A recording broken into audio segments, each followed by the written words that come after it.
Yeah, Max, that's Side Maximum News. We get through all the introductions because we want to talk about news, and I especially want to talk about news because, my God, it's looking like it's actually going to happen, guys. It looks like Silent Hill lives. Now, if you know me at all, like my presence online, the only reason I have a presence really on YouTube is because of my Silent Hill analysis videos, and you know how badly, like everybody else, I've been wanting a Silent Hill game, a new one to come out, because it would allow me to do more videos on my personal channel, it'd drive more traffic and all that. But obviously, we just want more games from what is arguably the greatest horror game franchise in the history of the medium. But of course, there's... Now hold on.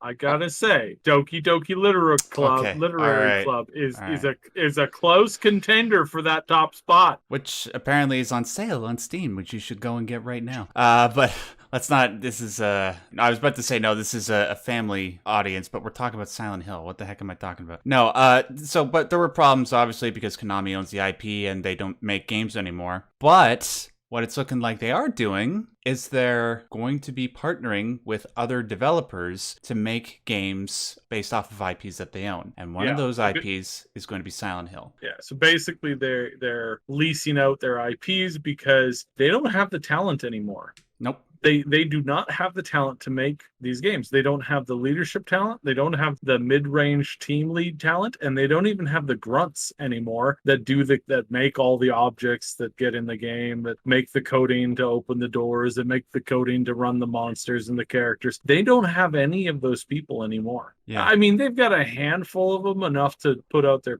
stupid pachinko games, but that's about it. The studio isn't going to be making any more games. Instead they're going to be shelling them out, and it looks like they're shelling most of them out to non-Japanese studios. So that's very interesting too, because I said in one of our more recent episodes that there was no way in this green earth that they would be allowing other comparable studios to them in their location to take over their own IPs. Right. They refuse to. And I think that still holds here. So right, that's why they're doing it exclusively with Western developers. So, and speaking of Western developers, and speaking of Silent Hill, it hasn't been confirmed, but it was announced this past week, actually a couple days ago, that Konami was partnering with a Western developer known as Bloober Team. They're a Polish game developer studio. They're most famous for their work on the Layers of Fear franchise, most recently with a game called The Medium, and a very, very underrated game, in my opinion, a game called Observer, which is sort of a mixture of sci-fi and horror, which is absolutely brilliant. I highly recommend you check it out. Well, Konami and Bloober released joint statements saying that they are going to be partnering together, and they didn't say what they're partnering over. They just said that they're going to be working on projects. Now, it's pretty much confirmed that it's Silent Hill. I mean, it has to be. It's not like they're...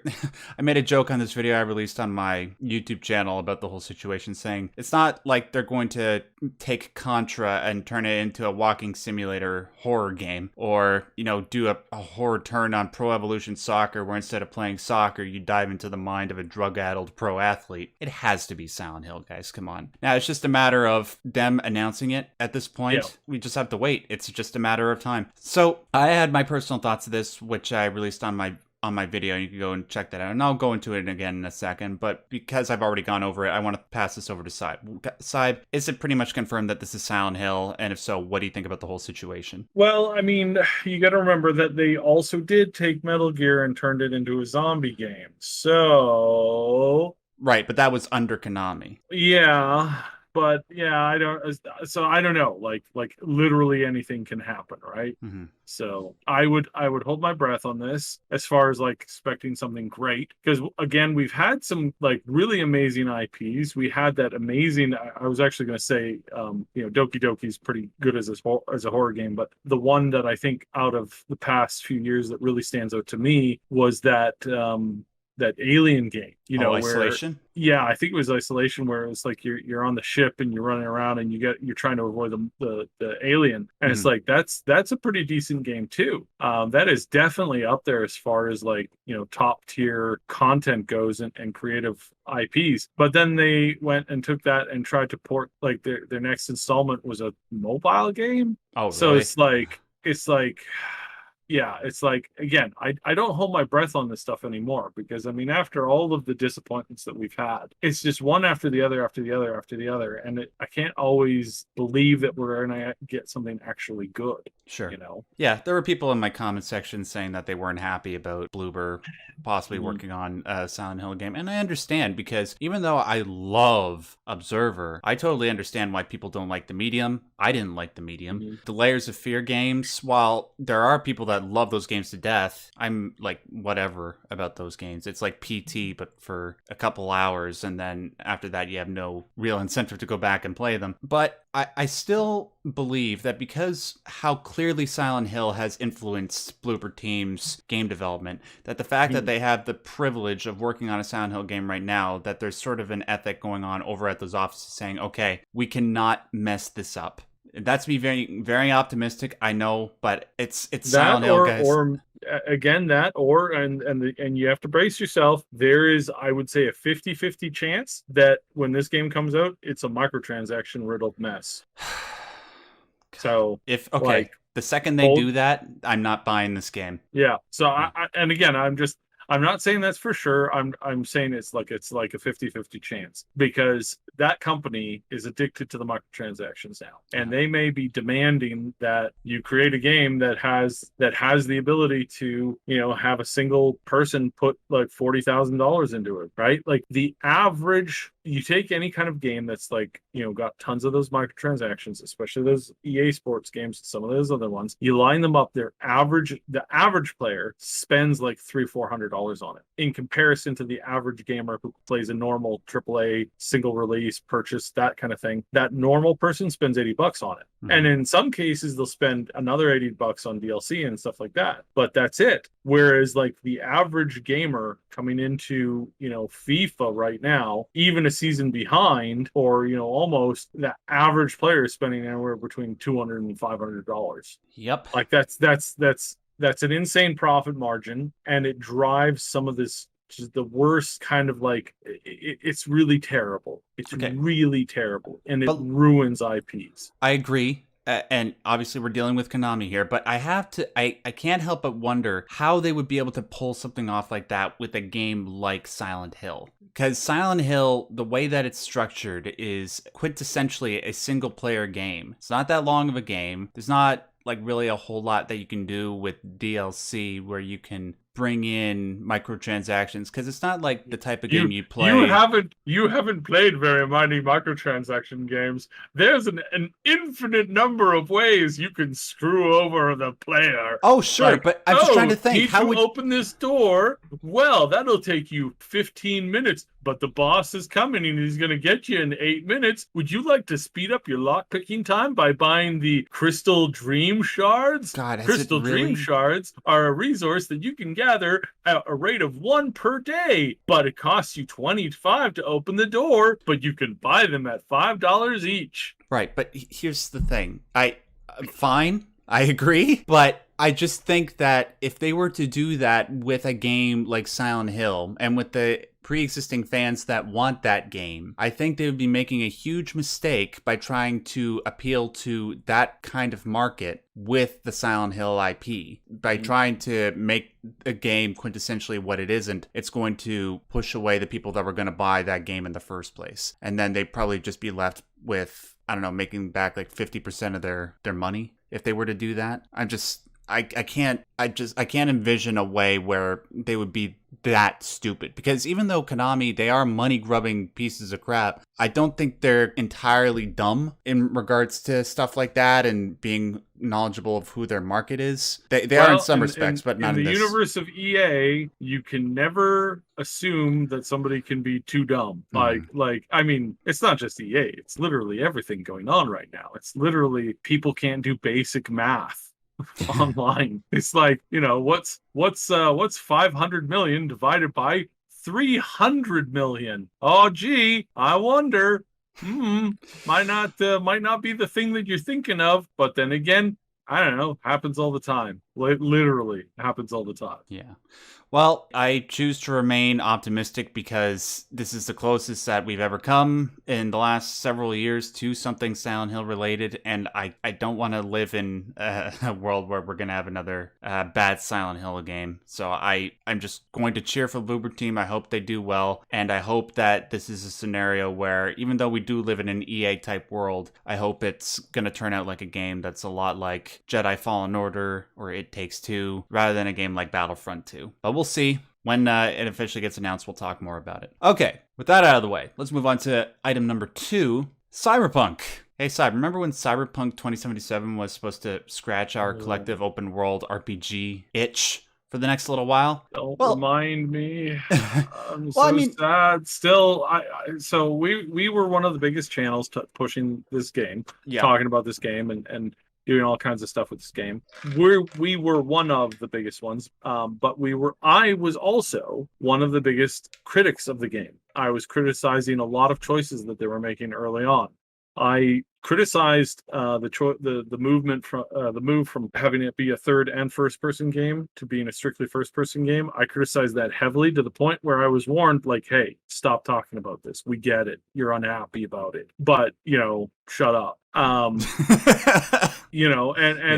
And I mean, that didn't come down from management. That came from other people, other sources and stuff. Mm-hmm. And we were just getting that nonstop, like, hey, stop talking about that. And the more stuff we started to get to, the more things we started to worry about. But unlike some of these other channels that actually got, Yong and a couple of these other people, they actually got time with the game. I never got official time with the newest release of it. I was only cognizant of what they had been working on beforehand, right before they made the big switch to include John as Silverhand in Everest is a thing that they were doing. And I think right now the idea was good, but I think that delayed production on a polished product because they got too excited and they ended up like turning everything around, and that was a very bad move on their part. Is the game the worst game that we've seen? No.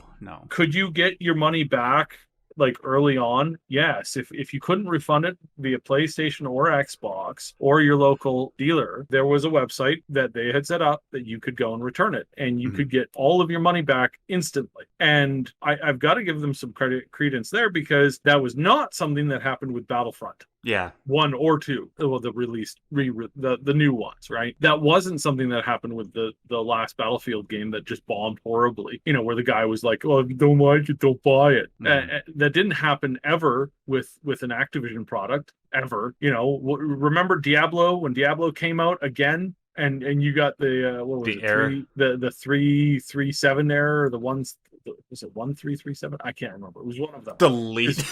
The lead, yeah. No, it wasn't that. It was one of these errors that popped up, just prevented millions of people from playing the game for so long. And then once you finally got in the game, you realize how much of a gong show it was. And remember when they had the real auction cash, auction house, like you could spend real cash on items immediately, and Blizzard just took a giant cut of that. There was so many problems with so many other games, and none of them ever said, okay, unlimited refunds. You played the game for 50 hours, refund. You played the game for 100 hours, refund. Like, no question. Like, so you got to give that at least a little bit to them. I'm still very angry that they screwed up on so much, and they knew that they were headed towards a wall, and they had done so much rebuilding on that game. They basically made 3 different games. Yeah. Like, that's the thing that's so infuriating, is they basically made 3 different games, and they kept scrapping it to go back over and over and over and over again to do the things that's so cool. And some of the stuff that I criticized them very heavily for was the fact that they said, hey, yeah, we're gonna do this whole first person thing, and we're gonna redesign first person perspective of games. We're gonna just blow your mind with this stuff. And then they didn't do anything. It was the same standard first person technique that has been around in shooters for the last decade. There was nothing new on that. And it's not that you can't. There's mods right now for Skyrim and Fallout 4 that adds an immersive first person mod to it. So you can't just swivel on a dime. You actually have like distance, and you see if if your character has hair in front of them, that hair is dangling down in front of your vision, just like it does realistically. sometimes you can see the visible nose. If you use the immersive first person mods with VR, you absolutely see your character's nose and all the other peripheral things that you normally see when you're in a physical body. And again, they could have done something like that. They could have pushed the evolution of like that kind of emotionality, that the drawing you in on that, but they didn't. They chose not to, and they chose to do a bunch of stupid things. So at any rate, now they say that the game is all ready to go and it's all fixed up as far as the technical side of things kind of goes. See, what they actually said is that it's at a satisfactory level. It's not completely fixed. So just sorry to interrupt you, but just to let everybody know what is currently going on in the world of Cyberpunk. As a lot of us know, because of all the stability problems and bugs and glitches, it was taken off the PSN store for the last few months, and it was only recently brought back because it was at a satisfactory level. It's not completely fixed, but that's the key word, satisfactory. According to the CEO of CD Projekt Red, the guys that made Cyberpunk, his name is Adam Kaczynski. Is that how you pronounce his name? Yeah. Yeah, for the most part, yeah. Yeah, during it was a statement that he provided during WSE Innovation Day, that's Warsaw Stock Exchange. He says, "We have already achieved a satisfactory level in this regard." He's talking about stability, no crashes and all that. "We have also been working on the overall efficiency, which we are also quite happy about. Of course, we also removed bugs and glitches, and we will continue to do that." So let's be clear here. When Adam says satisfactory, he means that the game will still crash and still has plenty of bugs, but not so much that it's unplayable for a lot of people. If you've been playing on the PC or you want to play on the PC, I'm pretty sure that most of the time you'll be good to go. Even back in the day, if you had a pretty decent PC like I did, you were pretty much good to go. But it's in regards to the console versions that we're talking about. So PlayStation and Xbox. I imagine at this point, and I could be wrong, feel free to correct me in the comments, the version of Cyberpunk 2077 that we have right now on console will sort of be like No Man's Sky or Skyrim shortly after both those games launched and had a bunch of patches. I can't speak authoritatively to it, but I could say, just my general opinion on Cyberpunk 2077. When I played the game on PC, I did enjoy it, but I ultimately left it after enough bugs and crashes happened to me. Plus, with all the hubbub surrounding the game a few months ago, I just got turned off of playing it. And yeah, it's been so negative. You can't even make a video covering it without it being demolished. Yeah, just being about the memes. The interaction, positive interaction, just dropped off a cliff. And yeah, so we don't do anything with it anymore because there's just no point to it. It's like signing yourself up for verbal abuse. Yeah, it's like talking about The Last of Us Part 2. You're just inviting fire into your domain. But look, let me ask you this side, because you were one of the big people promoting Cyberpunk 2077 before it came out. Do you still think that when all the bugs and glitches get to a point where they're there, sort of like in a Bethesda game, but you don't really mind because you could still enjoy the game plenty, and then they put out the DLC, and then there's a whole bunch of mods. Do you think like a healthy amount of enthusiasm will come back for this game, or is it just too far gone? Well, I mean, here's what I want most people to remember, is that the initial release of The Witcher 3 was pretty rough. It wasn't as rough as Cyberpunk, but it wasn't that far off. It was very rough. It had a lot of problems. It had a lot of issues. You had an enormous amount of difficulty completing the game. You had major crashes, major bugs. That was all commonplace. And it was once they had a few years of polishing up the game, adding DLC, then they brought out their final, the Blood and Wine. That's when everybody was like, "Oh my God, this is a masterpiece." Mm-hmm. And it's like, there you go. That's how their previous launch went. So expect something similar, to be honest. Mm-hmm. Like, they have been continuing to work on this, and like they said, they are working on the bugs and stuff, and there is DLC coming. And it's sort of been slow because of the hack that they had to go through, plus everything going on with the pandemic. So just give it some time. It's just, there's enough negativity going around. If you're willing to be optimistic, let's just stay optimistic and see what happens. And if it doesn't turn out the way that we wanted it to, at least we still have Witcher 3. All right, so I actually got to take off in a few minutes. So we're going to do 3 stories today and sort of raffle through them pretty quickly. Saad, you brought up this story to me. It's sort of something that we already know about Sony treating indie developers like crap, but can you sort of elaborate on what this whole report is all about? Yeah, so for the last year, I have been talking about how there are a large amount of Japanese developers who make small indie titles. So sometimes these studios have 5 people working at it. Sometimes they only have like, maybe less than 40. These are small studios, and not everybody there is a full-time employee. They're working on trying to make stuff and content for the PlayStation, and they are being treated like garbage. I mean, garbage gets treated better by by PlayStation than these companies do, and it's one of the most terrible things to see when you have an enormous amount of these studios that are they feel like they're bashing their head against the wall, just trying to get their titles ready to be put on their store. And they're desperately wanting to get these things out the door and get them ready, and they're just being given they feel like they're being given the rail treatment. It's just terrible. And I've been talking about this for over a year, and it's fine. I'm glad that some of these like high-profile journalists are finally deciding to join the conversation. Right. It's like, well, good job, guys. We've been talking about this for over a year, and now you finally write a story about it, and it's pretty bad. Some of these companies they submit their their latest build for testing, and the test comes back and says, sorry, in its current condition, we're not going to ship this title. We're not going to let it run on the PlayStation. And then the devs say, well, what in it needs to be changed? Like, we're really confused. We follow all the standard rules. What do we need to change? And then they don't get and back then to you them. get silence back. Well, you should know. If you knew what the latest like ideology said about this, you'd be able to figure it out yourself. Right. And then that's the response that they get. And it's been nightmarish for them and for everybody else associated with it. And this has resulted in a lot of traditionally smaller studios having trouble. Some of them are closing down. I don't know why, because there is a gigantic market for these games on Steam and on the PC and on the Xbox and on the Nintendo. And these people have been asking these studios to make the game for them for a long time. And for the longest time, they say, no, we only publish on Japanese consoles. It's like, well, what do you call Nintendo then?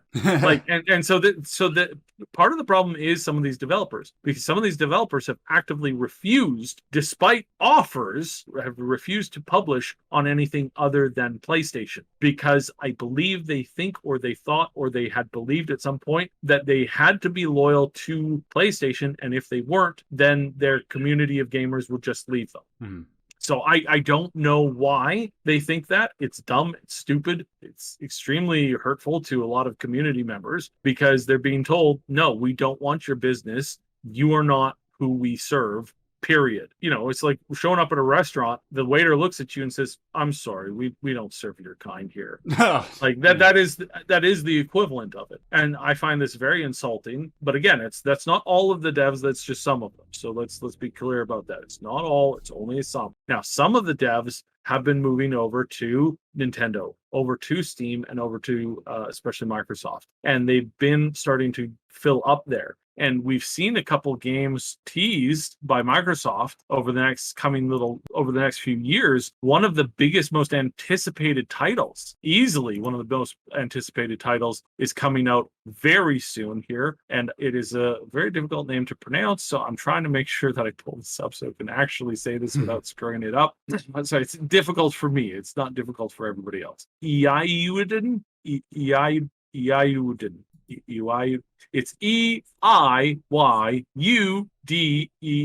So many vowels. As a flaming fireball comes out of my palms. Yeah. So yeah, Uuden Chronicles. They have 2 games, 100 Heroes and Rising, and these are coming, I believe, to both the Xbox and the Steam. So I'm really positive they're coming to Microsoft. I know they're coming to Steam because they're on my wish list. But yeah, these are just some of the titles that have been. These games look phenomenal and really exciting. And so there's this level of like, oh, this is so cool. And it's got this really cool, like pixel meets like 3D world. And it's really, really awesome. And it's very exciting. However, not one of these titles is only coming out in 2022 and the other one's coming out in 2023 at the earliest on both of those. So we may not even see them for another year on top of that too, depending on the type of delays that we get going forward. Yeah. But the ice has been cracked. we have Japanese titles that are now moving towards being officially supported by Microsoft. And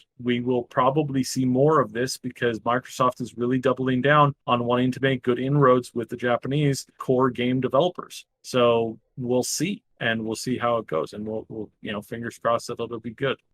I understand. I don't obviously agree with the way that Sony is treating indie developers, but I was having a conversation with somebody who I won't name, but who works within the games industry the other day. And I was talking about stuff like how a lot of game companies and game developers, they tend to be focusing more so on the pinnacle of game development and just focusing in on that. And clearly the great example here is of Sony with their exclusives. That seems to be their strategy going forward. And it's a strategy. It works in some respects, but the problem is you can only have so many great AAA games come out in a row.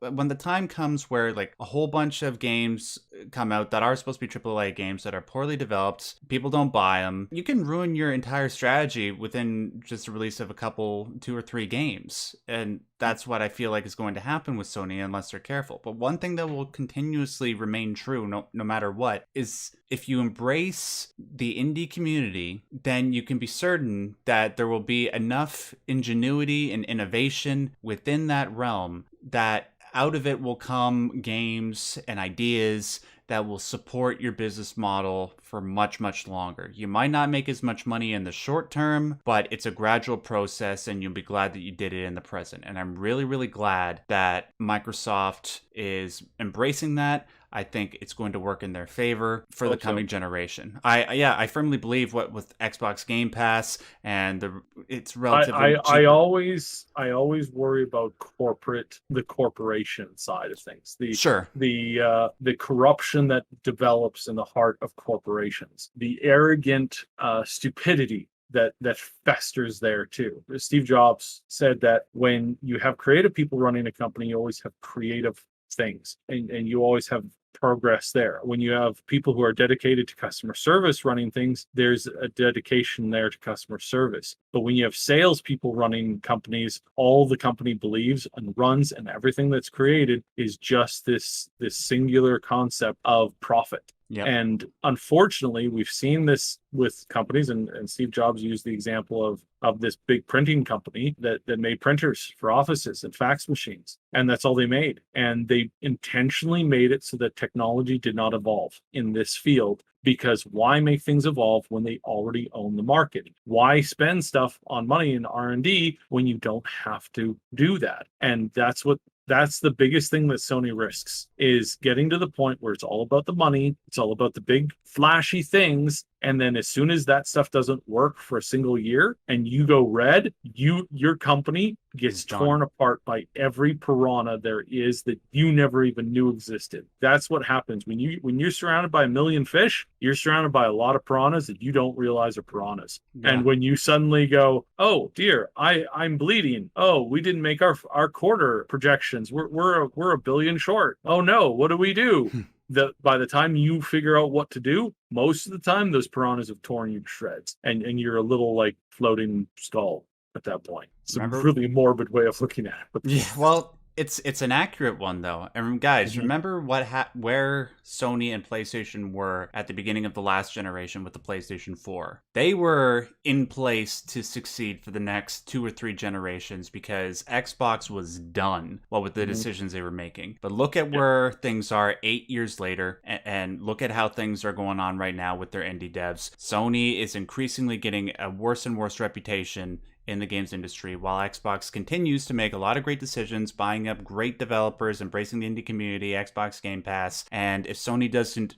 begin to make things a little bit more consumer friendly and continues to just focus on the best of the best, the highest quality AAA games, it's going to work out very badly for them over the next few years. Yep. Anyways, that I think that might be the shortest episode we've ever done. That's great. I mean, we would talk more, but I actually got to take off. Thank you guys so much for joining and listening to us. Listen, if you want an audio version of the Maximum News Show, you can go over to my Patreon page, and it's very, very cheap. It only costs $1 Canadian a month to listen to the show on your iPod, your Android, iPhone, whatever you kids are using to listen to your podcasts. It's less than $1 American, which is where most of our audience is. So please consider going over there and supporting us. I want to thank Disability Channel, of course, for allowing us to do this show. And I want to thank Saib, as always, for doing this show with me. Can you please tell where people can find you guys online? That's grammatically correct, I think. Find us at the Triple S League on YouTube, the Triple S Podcasts on YouTube, and the Triple S League on Zitfatter. We're also on Rumble and a whole bunch of a BitChute and a bunch of the other video sites as well. Check us out there too. We really want to keep growing over there as well. So help us to do so. I'll put links to some of that stuff in the description box below, along with the link to my personal channel if you want to check that out. Thank you guys for listening as always, and until we do this again next week, just want to remind you, as always and as per usual, stay yellow.